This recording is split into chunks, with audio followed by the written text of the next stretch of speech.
The Second World War may have ended more than 7 decades ago, but Britain and Germany are still dealing with the deadly legacy of the conflict. Unexploded bombs are regularly found in gardens, village greens, boathouses and on beaches across the two countries each year. And crack teams have to be constantly on call to keep the public safe. Europe correspondent James Glenday spent the day with one of those teams in the English city of Portsmouth.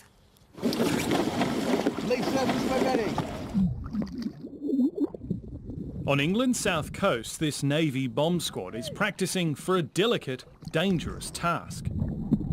They make their way past jellyfish, scanning side to side until their target appears from the deep. It's an old sea mine, first laid during the Second World War. Very well engineered devices that the casing material that they're made of doesn't corrode in seawater, so very, very well preserved. So the divers have to be cautious. They dig around it, checking to see if it can be deftly defused and then safely detonated out at sea.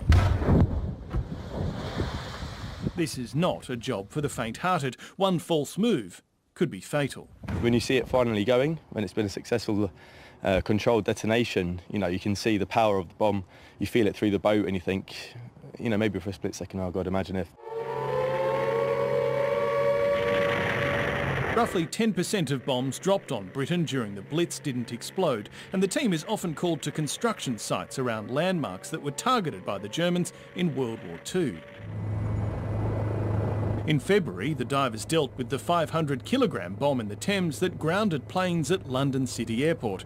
But once the job's done, there's never much time for quiet reflection. Bomb disposal teams like this one get called out across the UK on average once every 18 hours, and they've got to be ready to go with just between 10 and 30 minutes notice.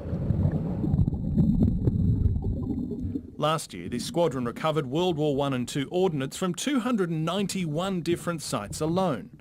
The big bombs found on land get the most public attention, but there are thought to be plenty more explosive devices in the sea.